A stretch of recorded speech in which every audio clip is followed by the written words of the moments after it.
গ্রামীণ ব্যাংকের প্রতিষ্ঠাতা ডক্টর মোহাম্মদ ইউনুসকে চেনেন না এমন মানুষ পৃথিবীতে কমই আছে। শুধুমাত্র বাংলাদেশই নয়, পুরো পৃথিবীতে তাকে চেনে না এমন মানুষ খুঁজে পাওয়া দুষ্কর। ডক্টর মোহাম্মদ ইউনুস নীতিতে এতটাই অটল যে তিনি তার হাতে গড়া প্রতিষ্ঠানের একটি টাকা লাভ পর্যন্ত নেননি, যে গ্রামীণ ব্যাংকের বাজার মূল্য 9,30,000 কোটি টাকা। উনি নিজের জীবন নির্বাহের জন্য সামান্য বেতনভুক্ত কর্মচারী ছিলেন মাত্র। গ্রামীণ ব্যাংকের সব টাকার মালিক হচ্ছেন দরিদ্র নারীরা। উনার ব্যক্তিগত কোনো সম্পত্তিই নেই, কারণ উনি বিশ্বাস করেন না ব্যক্তিগত সম্পত্তি তৈরিতে। বহু অর্থ লাভের সুযোগ পেয়েও উনার জীবনযাপন অতি সাধারণ। নোবেল লরিয়েট প্রফেসর মোহাম্মদ ইউনুসের যে একটা পরিচয়ই সব তা কিন্তু নয়। পৃথিবীর সবচেয়ে সম্মানজনক 3টা পুরস্কার হল নোবেল, আমেরিকার প্রেসিডেন্সিয়াল অ্যাওয়ার্ড, মার্কিন কংগ্রেশনাল অ্যাওয়ার্ড। ইতিহাসে এই 3টি পুরস্কারই পেয়েছেন এমন মানুষের সংখ্যা মাত্র 12 জন, এবং সেই 12 জনের মধ্যে একজন হলেন আমাদের প্রফেসর মোহাম্মদ ইউনুস। মেসি হলেন বর্তমান পৃথিবীর সবচেয়ে বড় তারকার একজন। সেই মেসি লাইনে দাঁড়িয়েছিলেন প্রফেসর ইউনুসের সাথে ছবি তুলতে।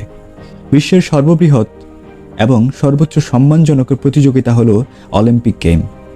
ধনী দেশগুলো হাজার হাজার কোটি টাকা খরচ করে অলিম্পিকের হোস্ট হতে।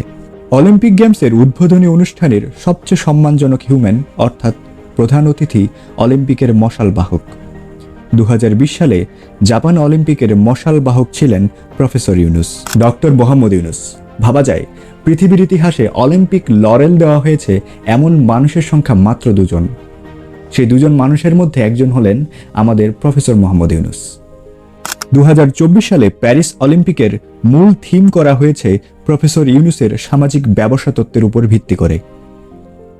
ফ্রেঞ্চদের মতো নাক উঁচু জাতির গর্বের অলিম্পিক গেমসের ওয়েবসাইটের টাইটেল পেজে একজন ব্রাউন মুসলমান ডক্টর মোহাম্মদ ইউনুসের ছবি। ফ্রেঞ্চদের সম্পর্কে যারা টুকটাক খোঁজখবর রাখেন তারা বুঝবেন ব্যাপারটা কতটা আনইউজুয়াল।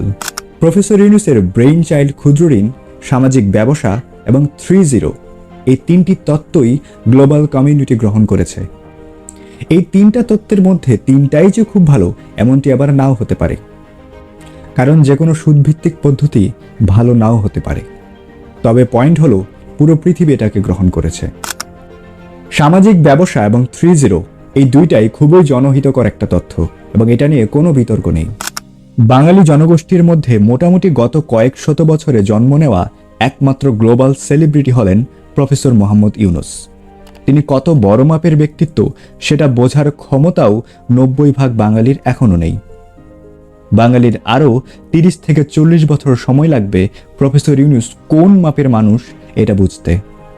বর্তমানে জীবিত লিডিং ইন্টেলেকচুয়ালের যে কোনো তালিকায় প্রফেসর ইউনুস নিঃসন্দেহে টপ 5 জনের মধ্যে একজন থাকবেন। একজন বাঙালি মুসলমান দুনিয়ার লিডিং স্কলার, এটা কখনোই ইতিহাসে এর আগে ঘটে নাই।